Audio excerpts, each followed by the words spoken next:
Peninsula of Michigan by one bridge or a tiny airport that just has a couple of flights a day. That's the first time you can only access the Upper Peninsula of Michigan by one bridge or a tiny airport that just has a couple of flights a day. That's the first time I've ever landed on a runway and walked straight down onto the runway and realised there was a genuine chance that my luggage may be about to get stolen by a bear. I had to get the first flight out the following morning, so I said to the woman in the hotel, can I book a cab tomorrow morning for about 5 a.m? Is that possible? I need to get to the airport. Can I book a cab for around 5? And she said, no. You won't need to do that. Dave will take you. And I thought, fine. Maybe that's how it works up here. Maybe Dave takes people anywhere they need to go. I want to be respectful of the local culture. Dave shall be my guide. It will be an honour to be transported by the man that they call Dave.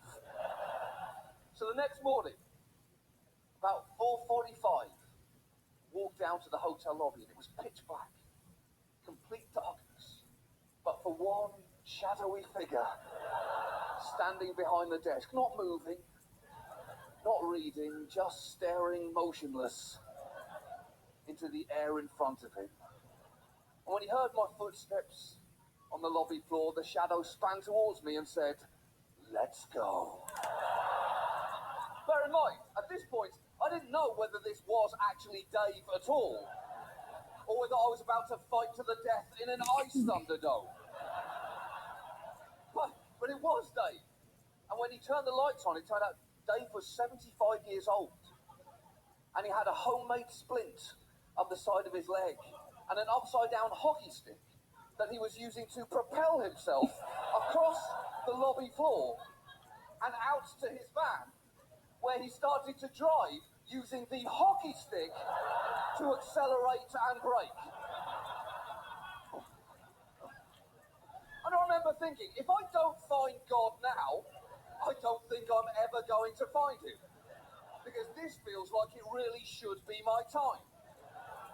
I should tell you as well, the windshield was completely iced over. You couldn't see anything out of the windshield but for your own terrified eyes being reflected back at you. And I said to him, Dave, stop the van, Dave. Stop the van. Let me please scrape the windshield clear for you. I'd be happy to do that so we can drive on safely. And he said, well, I don't need you to do that, John. I know these roads. It was simultaneously the most confident and the most terrifying sentence I had ever heard until the next thing he said. Because he pulled in to the side of the road, and I distinctly remember thinking, oh, that's interesting, because we're not at the airport. And then he turned the engine off, looked straight out in front of him and said, John, I want to show you something. And if I'd had to pick a sequence of words that I wanted to hear the least in that moment, it would have been those exact words in that exact order. Please don't show me anything, Dave. I do not want to see anything that you have to show me.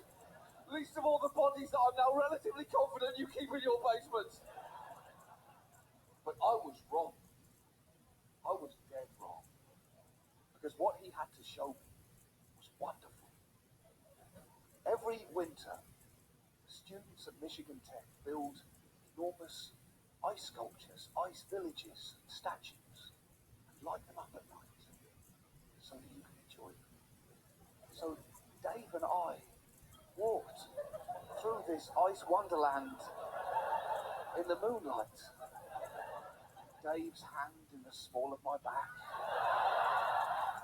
Too low, way too low, but at that point it didn't seem to matter. We'd already been through so much.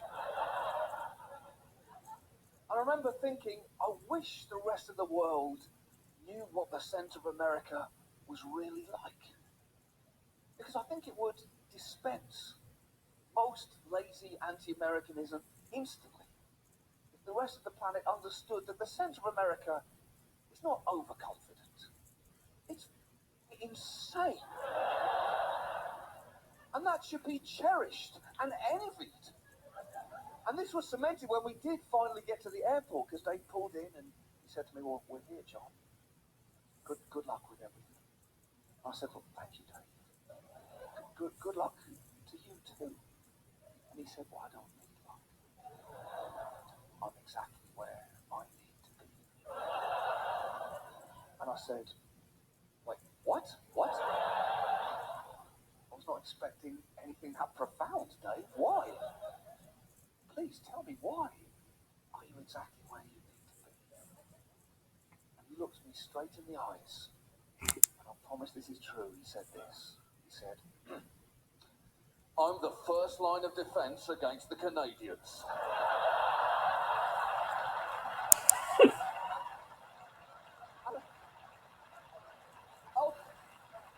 I'll tell you how much he was joking. 0%. Absolute zero. That is a man who does not sleep at night.